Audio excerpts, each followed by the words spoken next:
دشمنی شروع ہوتی ہے. پہلے تو 14 مہینے کی عمر میں, پوری ذمہ داری سے یہ عمر میں نے بتائی ہے, 14 مہینے کی عمر میں ابو سفیان کو ناک سے پکڑا تھا امام حسن.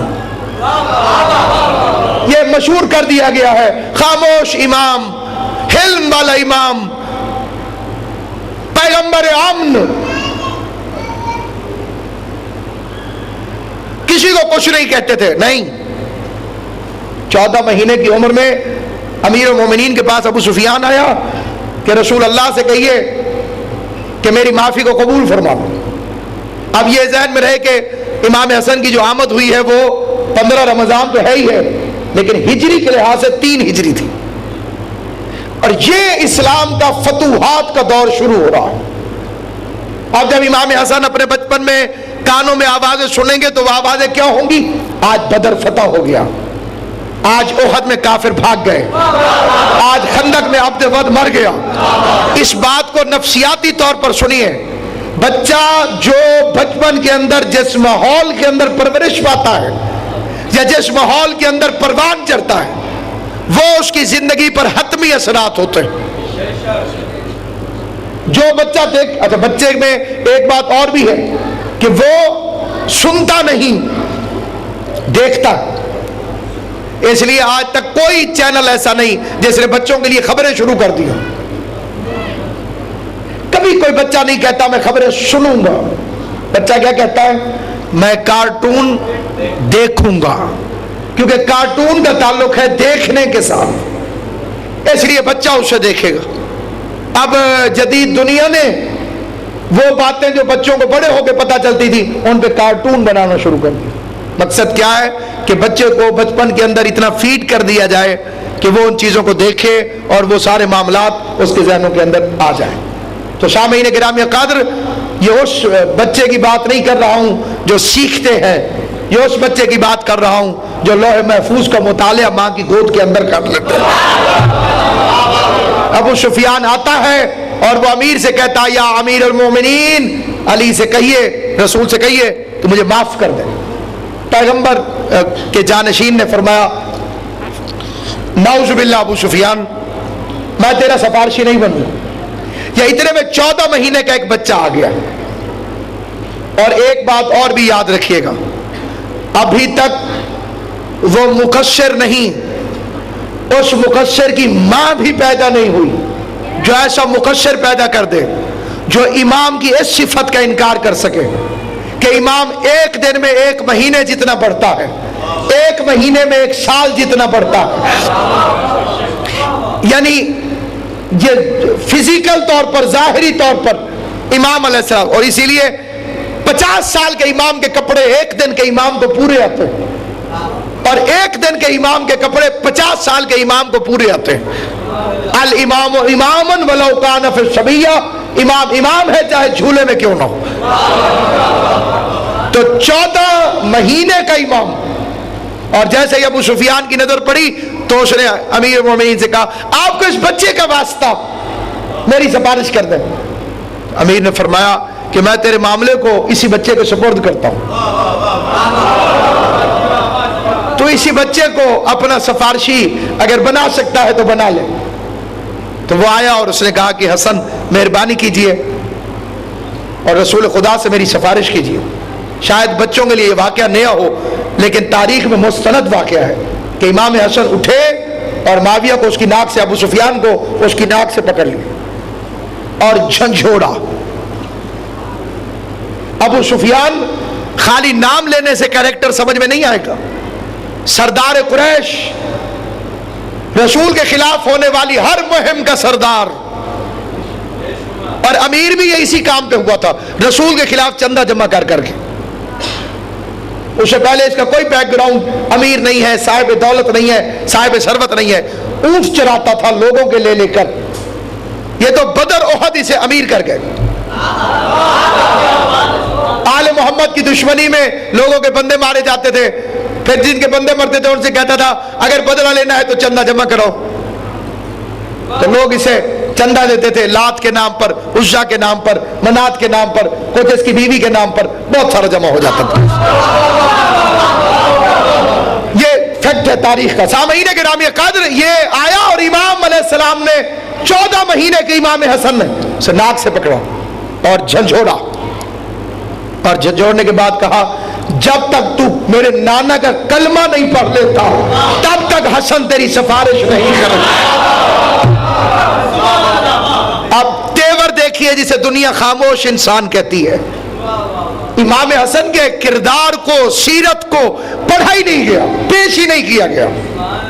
خالی ایک دو روایتوں پہ ہم رک گئے اور آگے نہ چلے، ورنہ یہ کردار دیکھیے تو اللہ لمبی زندگی دے اہل حدیث عالم دین مولوی محمد اسحاق کو، جس کا یہ فکرہ قلم نور سے چوکھٹ عرش میں لکھنے کے قابل ہے، جو اس نے اپنی تقریر میں کہا ہے، اور وہ تقریر جا بجا موجود ہے شعلہ امام حسن. تو اس تقریر میں جمعے کے خطبے میں اس نے کہا کہ حسین سے زیادہ مظلوم ہے حسن اور یزید سے زیادہ ملعون ہے معاویہ. تو امام حسن کے ساتھ کیا واقعات پیش آئے اور کس طریقے کے ساتھ یہ صلح تک پہنچے، وہ کربلا سے کم نہیں ہے، لیکن ہماری توجہ اس طرف نہیں. تو انشاءاللہ تعالی العزیز زندگی رہی تو کل کی تقریر میں ان واقعات پر روشنی ڈالی جائے گی کہ کیوں صلح کی، قرآن کیا کہہ رہا تھا، سیرت پیغمبر کیا کہہ رہی تھی، جرنیلوں کے حالات کیا کہہ رہے تھے، کون کون بک گیا تھا، کیسے کیسے سیاست اپنا اثر دکھا گئی تھی، کیسے کیسے بے ایمانی کے ذریعے سے فرزند رسول کو گرفتار کرنے کی ایک باقاعدہ پلاننگ بن چکی تھی، اور جرنیلوں نے کہہ بھیجا تھا معاویہ کو کہ ہم حسن کو لا رہے ہیں، فکر نہ کر، اس کے ساتھ مل کر تو سے نہیں لڑیں گے بلکہ اس کے ہاتھوں میں ہتھکڑیاں ڈال کر تیرے حوالے کر دیں گے. امام قید خانے میں جا رہے تھے اور قرآن کیا کہہ رہا تھا، اس صورتحال کے مد نظر اس صلح کے سارے عوامل انشاءاللہ تعالی العزیز اپنی بے بذاتی کے اعتراف کے ساتھ میں آپ حضرات کی خدمت میں کل کی مجلس میں عرض کروں گا. یہاں صرف اتنا سامعین گرامی قدر کہ امام علیہ السلام کے خالی بچپن پر نگاہ کی جائے تو بچپن کا ایک پہلو، مسجد میں جاتے ہیں پیغمبر کو سنتے ہیں، 3 سال کی عمر ہے، 4 سال کی عمر ہے، 5 سال کی عمر ہے. گھر آتے ہیں تو ماں پوچھتی ہے کہاں گئے تھے.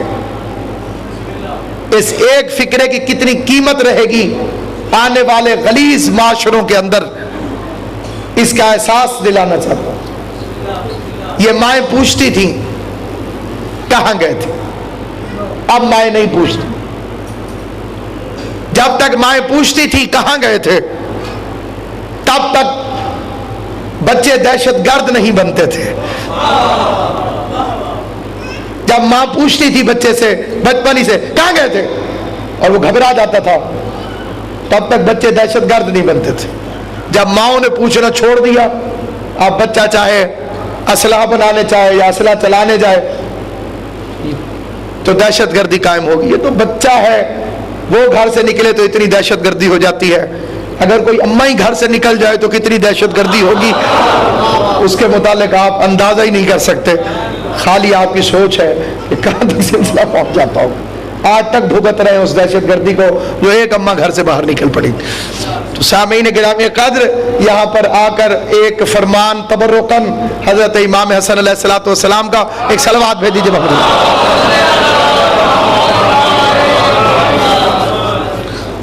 ایک پس منظر میں فرمان ہے حضرت امیر المومنین علیہ السلام، اس میں آپ نے ارشاد فرمایا اگر نسلوں میں سرداری چاہتے ہو، اگر چاہتے ہو کہ تمہاری نسلوں میں سرداری ہو، پشتوں میں سرداری ہو، تو کیا کرو؟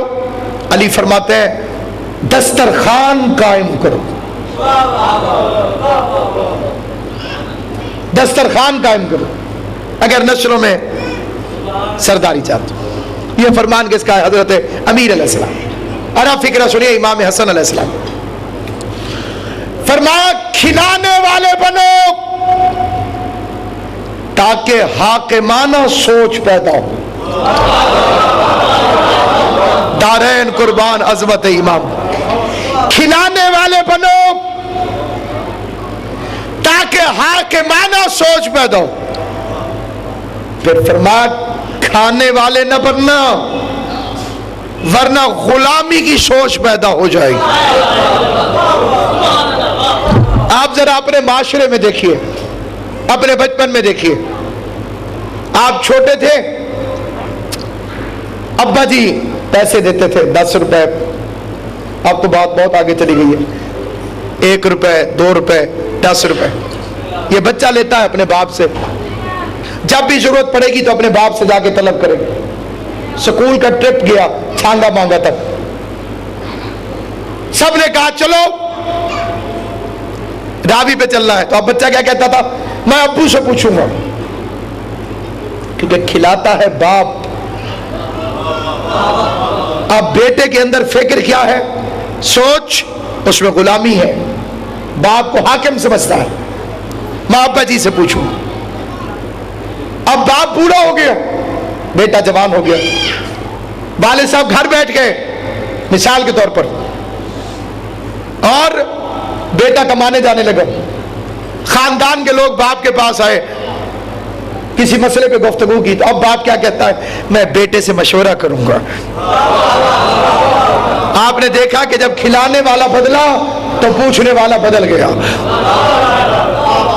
تو اب میں سوچتا ہوں کہ جب چند بندوں کو کھلانے والا حاکم بن جاتا ہے تو جو پوری دنیا کو رزق بانٹتا ہو وہ جناب امیر نہیں ہوگا تو اور کون ہے؟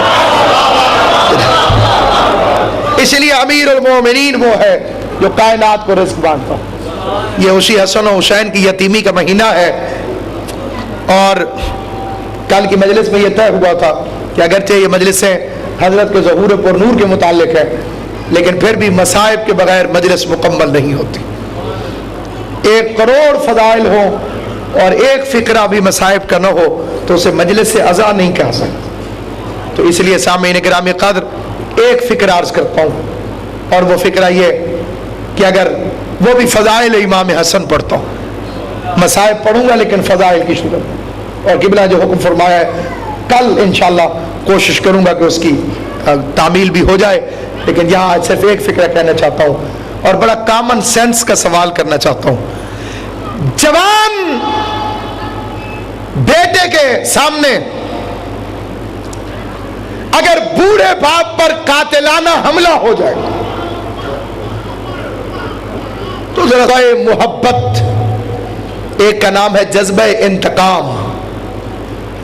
ایک وقت میں ہم کہتے ہیں جذبات بھڑک اٹھے، غلط ہے، جذبات نہیں ہوتے، جذبہ ابھرتا ہے۔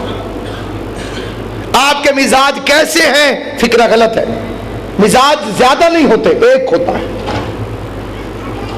تو یا محبت کا جذبہ ابھرے گا، اس کے تحت بچہ جوان اپنے باپ کو سنبھالے گا، پٹی کرے گا، زخم کو دیکھے گا، حکیم کو لے آئے گا، باپ کو حکیم کے پاس لے جائے گا، اسے کہتے ہیں جذبہ محبت۔ اور دوسرا رستہ ہے جذبہ انتقام، اس میں باپ کا بھی خیال نہیں رہے گا، اس میں قاتل کے پیچھے دوڑے گا، قاتل کو پکڑے گا، اس سے باپ کا بدلہ لے گا، مر جائے گا یا مار دے گا، زخمی ہو جائے گا یا زخمی کر دے گا۔ روئے زمین پر کوئی تیسرا رستہ نہیں تھا، یا محبت یا انتقام۔ کیا خیال ہے آپ کا؟ اگر باپ زخمی ہو، بیٹا دیکھ رہا ہو، تو یہی 2 رستے ہی ہیں نا، کوئی تیسرا رستہ تو نہیں ہے۔